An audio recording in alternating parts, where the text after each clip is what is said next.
second. R Stevie Moore. I've been waiting for this one. I have heard a lot about you. I've watched your videos. I've heard your music. And I've got a bunch of questions for you. A bunch of questions. Are you ready? Let me get my attorney in here. Yeah, it's good to see you, man.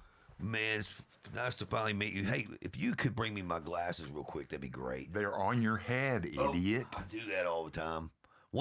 There's one show. Don't call me an idiot. Hey, there's one show that I'm going, Jackson, where's my fucking glasses? And I'm turned around like this, and they're on my head, and Jackson's looking everywhere and everything. And then, of course, you see Junior in the background laughing, of course. I walked out of this room, and I thought, where was I going? I got to take some steps backward, and it comes right back.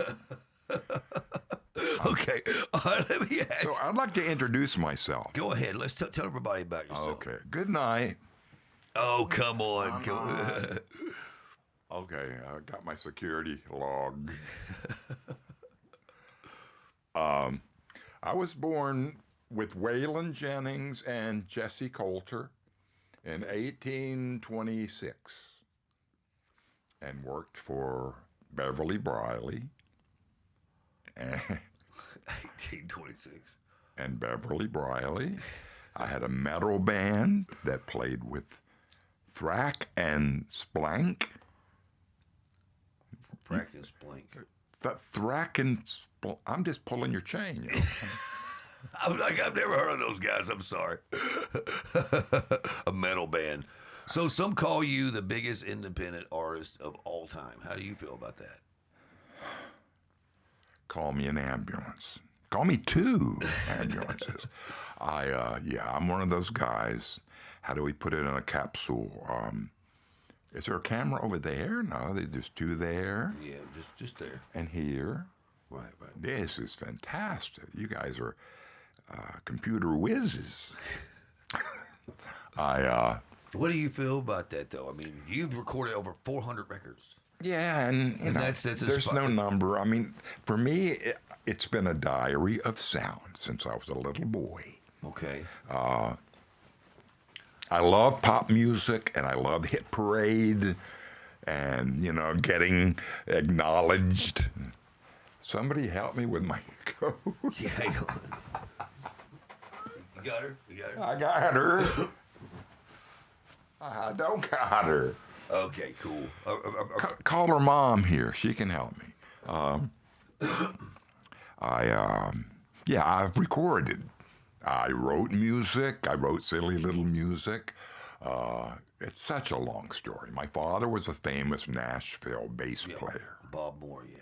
Yeah, and he was one of the first architects of the Nashville sound, the A-Team, Session Cats, and worked 20,000 million sessions for 3 decades. He played with Elvis Presley and Patsy Cline. That's awesome. And enough about your father, Stevie. And all of that stuff was happening. I was growing up in Madison, Tennessee here, which ironically is where I've ended up now. Is that where you've always lived? No, I did. There's a second gap in there. I left Nashville in '78 because it was too backwards and Allman Brothersy. And I was a punk rocker. I was a Beatles, Beach Boys, Frank Zappa, Jimi Hendrix, you name it, David Bowie. And this was not the place to be then. In the mid '70s. Right. I was in bands. I was in Ramada in cover bands, and we were wearing makeup and doing ballroom blitz and getting fired and doing disco and all. I mean, that was that era. I finally got an opportunity to get the hella out of Nashville. I went up to New Jersey, 10 miles from the Lincoln Tunnel, North New Jersey, and what, lo and behold, at that time was happening was a thing called New Wave. And punk rock, and Talking Heads, and the Ramones, and it was incredible. So I got up there just at the perfect time because I was the ultimate indie artist with a little tape recorder in his bedroom. Wow, that's awesome. It's Man. incredible. That's very Yeah. awesome. So I've been doing that nonstop, and the struggle is real. So, but I do have I do have a story. Yes, there's been several documentary films made of me. They're all on YouTube, and the most recent one was supposed to be a big blockbuster on Netflix. And then COVID happened, and I just happened to have an oldie that became real popular called "I Like to Stay Home," and that should have brought the movie called Cool Daddy-O right. to the Sundance Music Festival and Hollywoodization. So that didn't really go well. That didn't happen much. I think I think that. Well, I've seen so much on you, man. There's so much to ask. Like, so you got started from your you got started from your dad having recording equipment in y'all's basement when you were kids. Is what I've seen on the documentary and stuff. Is that true? And what Kind of yes, yeah, kind of yes. I was a loner, high school student. Right. Never had a good relationship with my father, and had no interest really. He was bringing home remarkable studio session tapes of these, now Hall of Fame classics. Right. And I didn't hate it. I like country music, not much, a little bit. I was a rock and roll kid. Right. Well, hey, I wanted to ask you, since you were up there in that era, did you ever get to hang out with Walter Streifus and the Quicksand guys? Don't know those names. Or was that after you were up there in New York then? Because I mean, that's where they were punk rock, real punk rock band. From Nashville? Oh no! They're from New York. Okay, no, I did not know. Okay, I was just wondering because I thought, well, man, this guy probably knows those guys because those cats. That probably was later, I'm sure. I'm sure. There's so many different. Yeah, I mean. Well, you've influenced bands like the Talking Heads, B-52s. You got Ariel Pink, and you said, those guys had publicly said that you were their inspiration to, to music and stuff. I mean, that to me is a huge accomplishment. Period. And your style is kind of that way, or your earlier style, because I went a lot through some of your production stuff. I think it's pretty dang cool. Matter of fact, I think it's pretty awesome. So what tape machine did you have though to record at the very beginning? Well, there's been so many. Obviously, I mean, I've gone through them all, and right. And I began using little cassette decks, which is sort of what these stupid digital toys are now. Right. Same thing. I did that. I went up the scale. My big 70s thing was 7-inch reels of 1/4-inch tape on consumer home tape recorders. They weren't multi-track. I did concentrate on making sure that I got tape recorders that had mic line mixing. In other words, you could actually have a microphone input level control, and you could also have a line in the back level control. Yeah. So and in some ways you had a multi-track, but you didn't. You had a mixer, but they were going into stereo. The same. Yeah, very, very stereo. And then I would bounce tapes. I would take a tape off, put it on another tape deck, have a new, fresh reel, on and on and on. I did that throughout the 70s. Got really good at it. And of course, one of the tricks is don't overwhelm your own earlier recordings as you do overdubs. Right. Keep them kind of level, and they started to deteriorate in quality and tape hiss, no question. They get really bad noisy. And then the more recent things like vocals or whatever, you don't want them to make everything else sound bad because they're fresh. Right. You mix them down. So I got real good with that. Yeah, I'm a record producer myself. I do it constantly I have such a blast on Audacity of all things. I never got into Pro Tools too complicated for me. I had great friends that did, and I did a lot of recordings on Pro Tools, but them doing the engineering. I don't record anymore, really. Really? Music. Yeah, I don't set out to. It's such a hassle to pick up a bass guitar. Please put it in my lap, please. But you play everything though. You play the drums. You play keys. But in the past. In the past. Right now, I'm so busy, overwhelmingly so, because I'm viral as fuck. You know. Right, I see that. Yeah. I see that. So I've got to keep up with. I need a staff of interns, young, nude interns. You know, you can get in trouble for saying something like that. You said something earlier about. Don't you have a beeper? Beep beep. Did you say something about earlier about people trying to cancel you? Yeah, that's happening a lot lately. And how do you feel about this cancel culture thing? Oh, I hate it. It's fucking bullshit. It's absolutely absurd because it's so hypocritical. Because the people that are calling me phobic are the ones that are phobic. Right. Of me. You know, they love jumping on Dave Chappelle, and they love jumping on somebody that speaks their mind. Oh, let's kill this guy. Did you hear about what he did 20 years ago? He put blackface on his shoe polish on his face. Let's cancel him. It's like, where does it begin? When does it end? Let's not get into that topic, but it's also like, yeah, it's gotten to be such a bandwagon-esque, you know, everybody jumping on to get attention. Well, do you know you can't say brainstorm anymore? Now that offends somebody. I'm not kidding. Brainstorm. That's what I heard on the other day on a podcast was now they've said that you can't say brainstorm. Elaborate, please. Brainstorm. Because it's somebody that has a brain dysfunction, it may hurt their feelings. In a peanut gallery, you can't say peanut gallery.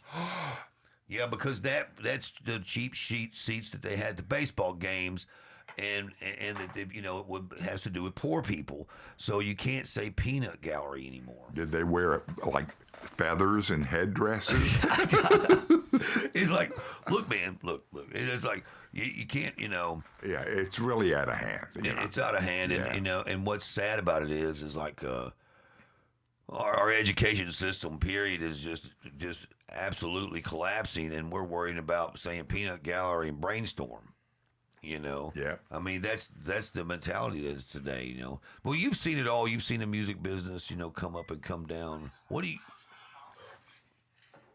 Oh, so what happened with me was, yes. Thanks for coming. Okay. I'll have a slow gin fizz on the rocks. Anyway, back to what we were saying. We're having a good time here. We're live down at the Skulls Rainbow Room in Printer's Alley. The what now? I'm playing at Springwater yesterday, so make sure and get tickets. So I was wondering then, go ahead with your next question. Well, I was going to ask you about... Do you like Morgan Wallen with Cheap Trick? Now you're interviewing me. It's so distracting. Turn the TV off. Why did you turn the TV on? All right. So what do you feel about, you've seen the music business go from you've been around a long time. So how do you feel about what's going on now with this streaming thing and everything? And is it helping you or is it hurting you? I don't know. Yeah, that too is another. Are you on Spotify? No. Lithium. No, that's sorry. How much Spotify do you do? Like dosage? I try to do it in small amounts. Yes, I'm on all the, you got to be. Yep. I am supporting myself with my music. It's outrageous. I can't believe it's finally happening. For the longest time, I did mail order only. I've had many record pressings around the world. They're hard to find. go to eBay and there's like huge R Stevie Moore Right. availability. I have new reissues of CDs by friends of mine in the UK. I have stuff out all over the place. I used to sell my own cassettes, done by hand. Go to the post office, did the whole mail order thing. That got way out of hand. I don't do that anymore. I hate it. Were you showing up at the post office with like a ton of records and having to mail them? Yeah, a bag full. Yeah, but it wasn't. It never got out of hand that way. And I was hoping it would. Of course, it never did. But of course, now everything is like a click away. So Yeah, that's why I was wondering, like, how's the technology affected you? I mean, it's made you bigger than ever. that's it. And it's also like I never have worried about Napster stealing my money or the percentages that I am due. And, I don't know. It's all about exposure. Who owes who what? Music is free I've always thought that way. Shooting myself in the foot. Also shooting myself in the foot is releasing so much material. Poor people have no idea where to begin. Where to begin? And I have many best ofs, and depends on what you want to hear. I do every style. That's one of my pride and joys is being diverse. I love noise. I love hillbilly bluegrass. I love Kendrick Lamar. Right. I like, this is ridiculous. Mahler symphonies, mashups, and the way DJs are turning music into. Now we're getting artificial intelligence music, AI, Right, yeah. Karaoke in reverse or whatever. I mean, I like it all. I love hard cock rock. I like cheesy disco. Nirvana saved my life. Elvis Presley saved my life. So those are I mean, is there any like specific influences that you had? So many, though. So many, And yeah. again, ranking them, I'm a very anti-ranking person because everybody relies on ranking. Little kids have favorites. And sure, you're going to have some preferences. But then ask me again tomorrow. That's the way I am about things. That's right. I don't have a favorite song. That doesn't compute, I have an earworm that I just can't get out of my head all day, but then tomorrow there'll be something else. And again, every style, comedy, I love poetry and spoken word, and with my gorgeous voice of radio. You definitely have that voice, man. That's what I've been doing. I write a lot of poetry, whack poetry, list poetry. In other words, one-liners, and then write another one-liner. Right. Totally unrelated. When the page is full, you got a weird poem, and all of a sudden it becomes profound. Listen to this. Right. Context is everything. That's my middle name. So that's part of it too. But I'm very experimental, all over the map. Right. And I don't need rule books. I don't need signs put up saying, "Do not even go here. Don't even go there." The ultimate artist. The art that's wants a blank canvas, and you can draw with whatever colors and paint with whatever colors you want. Yeah, and I'm often called the supreme. He's so full of himself, self-obsessed narcissism. I've gone through that my whole life. Yes, I'm a narcissist since I was like a week old. Hello, I mean, it's ridiculous. Man, I would call you more of a Picasso than anything. Well, that's racist because he was Spanish. Oh, okay. I'm sorry. I have German descent, and mi mom is Italiano. Okay, so you're German and Italian. Best of both worlds. But back to what we were saying, as far as it's across the board or nothing. with me. Right. And it's just an interesting thing that you've done. I mean, I think it's super interesting. Thank you much. I appreciate it. I think I had one person want me to ask you how much psychedelics had to do with your music, if any. If you don't mind talking about that. Turn the mic off. No, I didn't do a lot of psychedelics. Really? I did them when they were the thing, 1969 to 1972. Then couldn't do it again. Really? So 72? Yeah. 72. Okay. When I was 20 years old. I was Okay. 20 years old. I was 2 years old when you stopped doing psychedelics. But I think that's great. Did you trip at age 2? No. No. So, but that's an interesting question because my music is very psychedelic influenced. right. I loved Syd Barrett and Pink Floyd, early Pink Floyd, and Fuzz Tones. That was my deal, yo. Phasing, Right. those early tricks, bring the reverb up.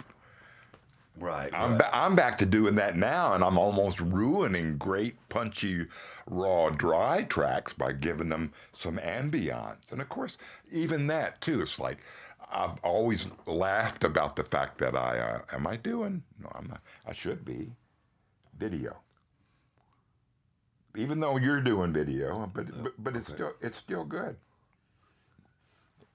It's all bits and pieces. But my point being was. What was I saying? Nice shirt. It's pretty ugly. So you're the one man record label, is what it says. You run all your business by yourself, though. Yeah, I mean that's not a good thing to do. Well, What if it takes off? That's when you have to hire somebody. right. And I can't even hardly talk, so how am I going to hire anybody? I don't have management. There's another story. We left off something else about me as far as I don't really have a label. Have you ever been on a record label? Oh yeah, independent ones. Oh, that's right. I've read that. There's Never- independent. Never majors, and of course these days majors it's all friggin' universal, right? Right. Yeah, never majors. I used to make a joke about people would say, "What would you do if a major label came up and asked you to sign up?" And I'd say, "Give me a pencil or a pen, right? Not a pencil. Right. Invisible ink pen." Which is artistic suicide. You don't sign yourself You away. need something to hold that up? I got. No, I got. You know, no. I reckon not. I reckon not. We got a caller saying, Yeah, where's Junior at? Is it? We're wondering. Is it? my brother. If you do want, I got. Is it? I have There you go. I have Yoda to hold up stuff. Little Yoda. Oh my God! Look at this. You gotta love Yoda, man. You've gotta love it. Is that caller still on the line? "No, we hung up. We were wondering, where's Junior at?" There he is. He brought in the Yoda. Casey wanted to know, does Junior have a third leg? So, okay, all right. So let me ask you some questions because there's some artists out there that would probably really like to know what your advice to them would be, and then all that. Do you feel like do you have any advice for a young artist out there that's of course. doing more? Not except just do yourself. Do you? I have no advice. I have a problem, the fact that people are so into mediocrity. I say take chances. Take a lot of chances. Ruin your own chances by taking too many chances. I don't know. Everybody's so safe. So the only music that matters to me is something that's never been done. And that's real hard these days, right? Right. Everything's derivative, and I love old stuff. I love nostalgia. I love Greta Van Fleet, but not. Of course not. I'm a Zepp maniac. Right. When they were kids, you know. Right. 70s, I loved Sparks and Roxy music and Bowie, 10cc, and then into punk rock. And, But those were all things too, though, that were being created at the time. So yeah. you know, and like now it's like everything's gone so crazy. That's why I was wondering about what you thought about music today, because for me, I like recording, I like rehearsing a band and then going in and record it analog, and you know, and not using Pro Tools, make my singer get his singer, you know, his takes and all that stuff like that. Did you ever use technology like that to help your productions, you know, at all, as far as editing and stuff like that, or did you just record? Oh no, production, self-taught editing and engineering, and especially these days, what a crazy trick it is to like move stuff around on a grid, and there's a little thing that's a little out of tune, I can pitch it. Right. And I'm talking on me. This is Audacity. That's my bitch. Everybody's doing GarageBand. I don't have a laptop. I've always been anti cell phones, which is now all everybody does. And of course, these days, cell phones are Star Trek. I'm a big desktop computer guy. You know, I do have a tablet and a much better phone now, but it's like I need the screens. You know what it's like. I know, that's why I got all those screens up yeah, in there. but I mean, even for internet, even for watching a YouTube, for anything, you know. Right. Casey says, "Here, watch this thing," and it's like, not there. I'm blind, man. Who wants a screen that big? You know. Anyway, that's beside the point. I'm just saying that with music, with communication, now everybody's doing these Zoom meetings, and I got some interviews coming up. Sometime soon. I'm constantly turning down interview requests because of that. You know, everybody's into doing these split screen, you know. Right, Yeah. right. And they're cool, but not, you know. I got off topic. What were we talking about as far as? We were talking about the music today, and like where do you?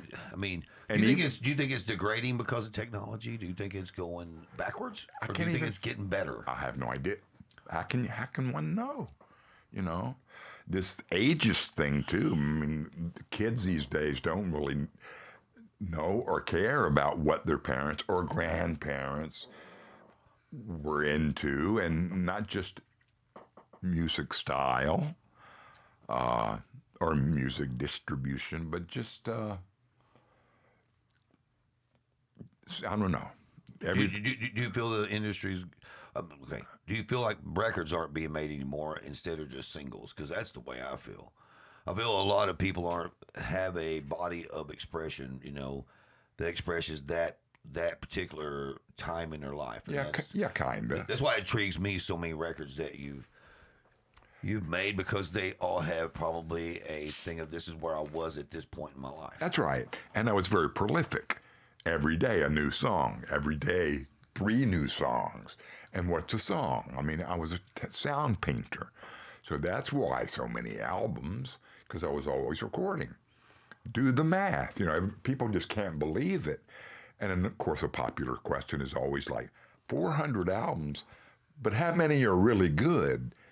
You know, you mean on your scale of 1 to 10? I mean, what does that mean, any good? I have piano releases, solo piano releases, many of them being improv. I don't care if it's good or not. To me, it's profound. It's expression. That's all you need to know, exactly. And again, nothing is absolute. That's been my credo lately. Because just because one person says or likes one thing doesn't mean that everybody else is going to be the same. It's ridiculous. We've lived because of criticism, cynicism, and criticism of what others think. Don't waste your time with this, or go out and get it right now. Right. You know, and that's where we do that with food. Right. Yeah. I don't drive a car. I live alone. Pretty freak out existence, let me tell you. I'm on Medicare, finally retired, and my music's supporting me. You know, I get digital revenue because I'm not just Spotify, but I'm all over them. Man, Right. you kidding? And and obviously I'm become a name. If you Google my name, and there's all this all of my influence and my web presence. I did my own self-made website, as I should, just like with my music. That happened around 2000, 1999, something like that, when it started taking off. Having your own website, putting it all on, every one of my albums, personnel, photos galore, videos. It's fantastic. And my original R Stevie Moore cassette club, which was just mail order with a little flyer catalog that was sent out, preceded the dang World Wide Web, Right. Yeah. Right. Because a lot of people were saying we love your music, but we can't find it in stores here in Germany. And that wasn't my responsibility, And that's why certain labels started putting out compilations of my music. I have 2 discographies. I have all of the way that I've released my music. They're not albums. They were tapes back then. Now they're WAV files. Give me a break. There's just been so many different things. Now Flax is my bitch. Because they're lossless, but much smaller, because they say WAV files are space hogs. Right. External hard drives by the dozen, right? Right. Right. Session projects. That's crazy, man. Terabytes. Terabytes of music. Exactly. So anyway, so I'm aware of all of that, and do I have preferences? Not at all. I pulled out some old dirty 45s last night so that I could put them on my turntable and record them into the computer. And I was in bliss. I was in tears how great it was. Not because of the vinyl punch and the warmth. Well, do you still have vinyls out in the store? You still have vinyls out in the store? Yeah. Okay. Used and new compilations. I had 2 major compilations come out 2 years ago on Record Store Day. And they tanked. Well, yeah, they tanked. Why not? Yeah. A double and a triple. 2 different labels. One, the triple was in the United Kingdom, and the double was a collection, best of, from Birmingham, Alabama. Anyway, these are all indies and limited editions. That's my middle name, I don't care about that. Limited edition. Do I get statements? I don't even know. Where's my nurse, intern, my accountant? Anyway. But you do all that yourself.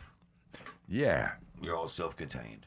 Yeah. Recording, producing, playing, everything. You're a one-man show. Yeah, but once again, I have retired from playing music, writing songs, pop songs. I was one of the greatest pop rock song writers there for a time, and I still think that I have it, but I've done 10,000 of them, so I don't have that. I do miss it, but I don't have that need to oh my God, I got this inspiration. Right. Baby. Okay, let's change that to, I mean, I've done that for decades, and that's such a joy to do that. The Lennon McCartney, back and forth. Some of my popular songs, play myself some music. I like to stay home. They jump all over the place. So have you toured on any of the records? Well, I haven't toured on records, but that's another chapter. I was never really a live guy much. I lived in New Jersey for 30 years. I should have taken advantage of that. I did some gigs alone, solo, at some clubs. I didn't hang it, I wasn't a street person. I didn't hang in the city enough. Never really had a band. Sometimes I did get a band. Sometimes I would turn friends into my band. Sometimes I would try to put a band together and hope that they could become my friends. Been there, done that, constantly. ironically, when I fled New Jersey in 2010, I came back to Nashville, no money, no idea what I was up for. And a friend that was making a little student film on me up in New York said, I got a band of friends together that would love to go on tour with you. And I said, you're out of your mind. I can't even get to the corner store. Tour? I don't drive a car, blah, blah, blah. And so a tour was booked strictly on email because of my name. People said, yeah, I've heard of him. Ariel Pink is a big part of this story because he laid the big groundwork just by name dropping me. Our music isn't that similar, but our aesthetic is. Well, he calls you your mentor, his mentor. Yeah, but as far as whatever that means, just the DIY, not lo-fi. I've often fought against that. It's ridiculous lo-fi. Now we're all on laptops. What is fi? And it's digital. It was supposed to be the highest fi, and now people want to go back to analog. Is that because it's lower? Anyway, don't answer that. My point being, I guess. I want to go back to analog because of tape compression. Because it's but wonderful. That's me. But that's wonderful. You don't have to justify it. And I know how to record the analog better than I do digital. Yeah. So. But it's apples and oranges too. It is. But it depends on what you want to make your record out of. You want to make it out of wood and steel, or you want to make it out of, aluminum and plastic. I mean, there is a big difference, and it's like there's nothing wrong with the plastic. There's nothing wrong with the aluminum. It's fine. That's right. But that it's all expression and it's all communication. And I had a real famous guy tell me one time, Malcolm, you can't look down on other genres. You have to look at it like we're all communicating and we're all trying to express ourselves, and that's what it is. It's about communication. Since the beginning of time. So obviously, doing this whole expression thing and communicating thing, obviously, you are a recording addict, and how do you feel about that? And used to be. Again, I got all my. So you broke the habit. How did that happen? How did the habit get broken? Fatigue, and just tired. And also, I'm a DJ at heart. I've been doing that for so long. Even when I was a kid, not on the radio, I was on WFMU in East Orange, New Jersey for 5-10 years up there, free form, which is, again, that's what we're talking about. Follow one thing with the total opposite and torture people by having to listen to everything at once, sometimes on top of each other. Why not? Whatever. Noise. Noise is a noise. Noise, a noise. But what was I getting at as far as what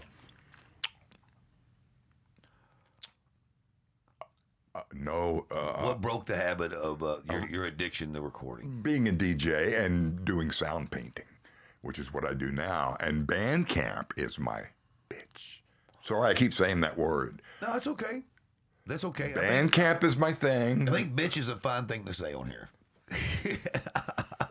Elton John, bitch is back. The bitch is back. Yes, that's right. We played that in combos 50 years ago. But, well, I'm no good for interviews without I have a terrible memory loss problem. No, you're more than fine. You're more than fine. Dementia onset. Oh, let's hope that don't happen.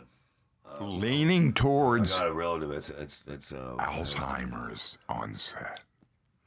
So have you produced any records on other artists? No. Just your own stuff. I've worked with lots of different people, friends. Right. Okay. I was just wondering. Okay. Well, I should say one of my biggest accomplishments was Jason Faulkner collaboration. Okay. He's L.A. He was in a big band called Jellyfish, 1990. He's a huge fan of mine. He's a power popster supreme. He's younger than me, but he's a vet, and he hasn't had much success. He never had a hit. But we did what's a fucking hit? We did a collaboration album called Make It Be, as in Beatles' Let It Be. Okay, I got you. Make it be. You know, it got delayed, no release. I leaked it. Was told not to leak it. You know. We finally got a label, Bar None, in Hoboken, New Jersey. You know, and it's all just another brick in the wall. Is that what he wanted me to say? Yes. Another brick in the wall. Teacher. So I was going to. But I'm not your typical producer, you know. Oh no! Okay, I definitely know that. I've listened to your stuff. You're not the typical guy. Yeah, but even the methodology of it, you know, I'm not even trying to. I don't know that I could produce anybody. Maybe I should put this in. I've tried to get to this Master King Jack White. Actually, I call him Ja Quite. Because since I came back and you know, he produced Loretta Lynn's fantastic comeback record, and my dad played on all 60s Loretta Lynn's. Right. Yeah, so I've been trying to get with Third Man somehow. My foot in the door. Just want to do lunch, whatever. They know who I am. Ben knows who I am. Ben's a fan, long time ago. He was an R Stevie fan. So, but that you know, they claim to be so Nashville underground, and I love what they're doing, and I hate a lot of what they're doing. I don't like Americana. I poo-poo so much, you know, because I love folk music and I love authenticity, and you know, especially gut bucket, right, stinking country folk, you know, right, mountain music. I love the Carters. I'm friends with the Carter clan. My dad knew Johnny Cash. Blah blah blah. I've seen it all, and like these new artists now, it's just like. The Americana thing is total poo-poo. But Jack White would do good to have R Stevie Moore on his label. Enough said. Yeah. But again, I'm not a salesman. They're supposed to come to my house, not me go to their house. Anyway, I just wanted to interject that. Okay. And Taylor Swift. Of course, she's not a national native, but you know, she's a planet now in the solar system. Right. But, you know, that kind of thing irks me, so don't let me get on Twitter. She's a planet in the solar system now. I think so. I would kick her out of bed. I really would. Why would you do that, though? I mean, it doesn't... Because Joan Jett is laying on the floor, and if I kick Taylor Swift off, she'll fall right on her. Okay, cool. Okay, cut. We got it. It's a wrap. What? I don't like Kate Bush. Go ahead. Kate Bush. Go ahead. Who's Kate Bush? Oh, I'm sorry. Who's Kate Bush? Can you pull that up real quick? I gotta see this.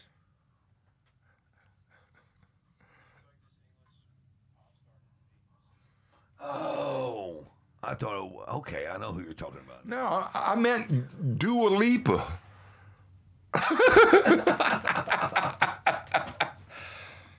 Dua Lipa Bush. Did we cover all the bases? So Yeah. You know what I didn't finish is that suddenly I was on the road, global. I had a fucking kick-ass band, and we played all over Europe, all over the West Coast, little bars in Arkansas. It took 3 or 4 years, and then I had terrible arthritis attack, and I could hardly walk, and I had to just say stop. Getting too old for this. My band was all in their 20s, and I was 50. Right. We're talking 10 years ago. So I had hip surgery. I have not been back out on the road. There's a big demand. I don't have a band. But that little 3 or 4 years was like heaven. I was Papa Noel, Santa Claus on old Grandpa Punk Rock on stage, shaking his booty. But we were doing hard cock rock.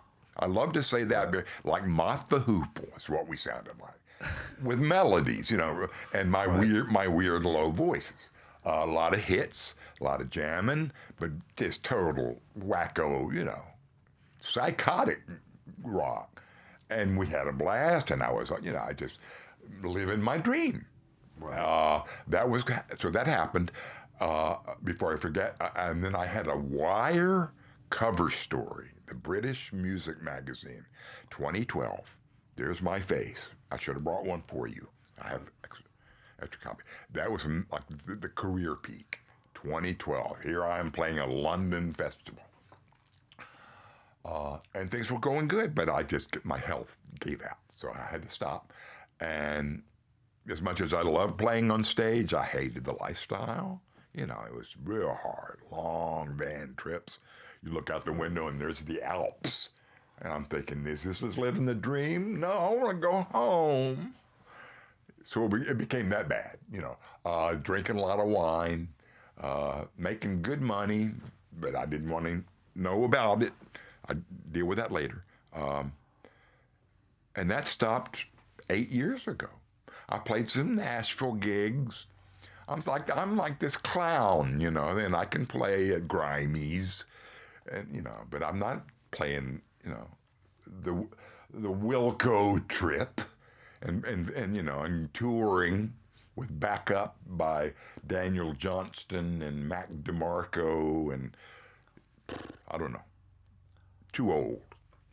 Well, but you did tour then quite a bit then. Yeah, and before I forget, one of the high points in 2013, in 1 month only, June 2013, I played one-off gigs and this is in the same month, one-off gigs in Mexico City and then Moscow, Russia. Really? Why? Just the tickets sold that much? No, these were one-off gigs, stupid. One was for a film. Okay. All expenses paid, blah, blah, blah. I got Montezuma's Revenge, of course. Right. And Moscow, big fan, was a promoter. We'll fly you over. We played a stupid ping pong festival outdoors in the middle of the afternoon. What? Not rock and roll. That's crazy. That's great. Great money. Yeah, but that's just crazy. It is, and it's so R Stevie Moore. So, a ping pong festival. Yes. That's classic. There's tons of photos and video, obviously. I'm so media conscious always. With the web, you got to be, right? So, right. But I also poo-poo it. I hate this crap with the web and comments and dealing with cancel culture and being, snubbed. And I got fanatic friends and I got people that, can't stand the thought of R Stevie Moore. And I love it, Right. Oh, I got those kind of people who hate me too. So yeah. But I don't, it's like I don't really mind with them because I think the more somebody hates you, the more you're really doing good. I'm doing a whole freaking thing on that this next week about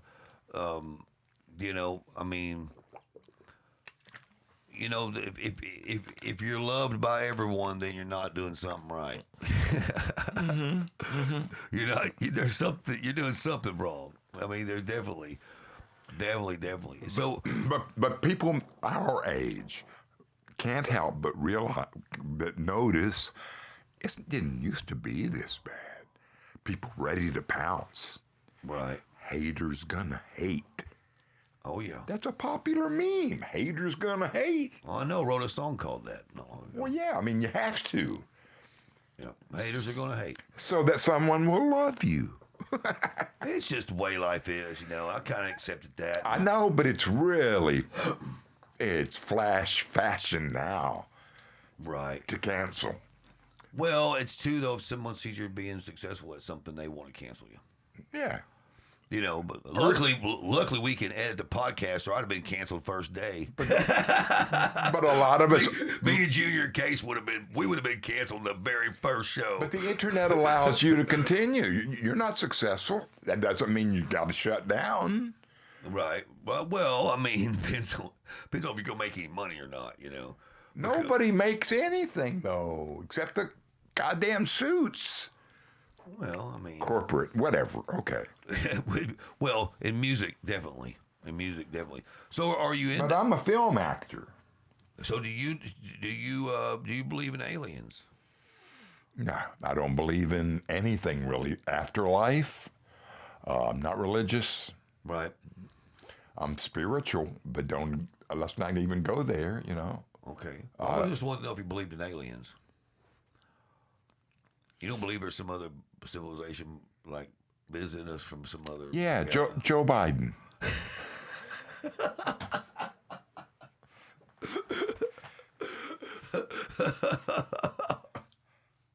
Oprah Winfrey. There's an alien. There's an alien. There's definitely an alien.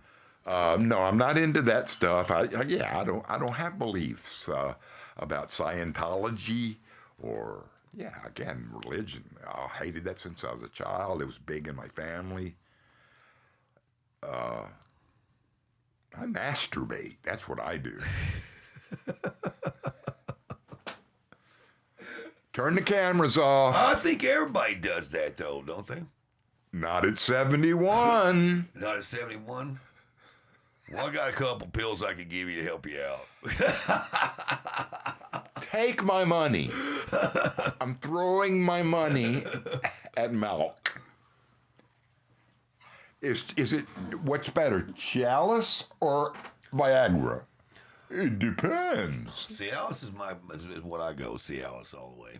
I'm a Cialis guy. Have you tried Viagra? Yeah, but Viagra doesn't last as long. Like one Cialis will last me 3 or 4 days. I hope you're writing this down. It's already written down. It's already written. I can't find it. I got pages and pages. I keep forgetting that we're like we're on TV. Yeah. WTBS, Nashville. Okay, we're going to go down to Nissan Stadium now. R Stevie Moore is here with Charlie Watts. Take it away, boys. Okay, here we go. You do look like Charlie Watts. I knew Mr. Charlie a little bit. I've recorded him a couple times. Fantastic. Yeah. How can I hear your music? All over the place. It's all over the place. YouTube channel? Yeah. I mean, I've got a couple songs on the charts right now. Me and Case is about to have one released that we wrote together. He played me something that was so unbelievable. Oh, thank you. Is Thank you. that the one? Alive? I know there's so many. Oh yeah, So Alive. So Alive. But the one that's coming out is which one is that, Case? Oh, that's right, So Alive. That is the one that we wrote, isn't it?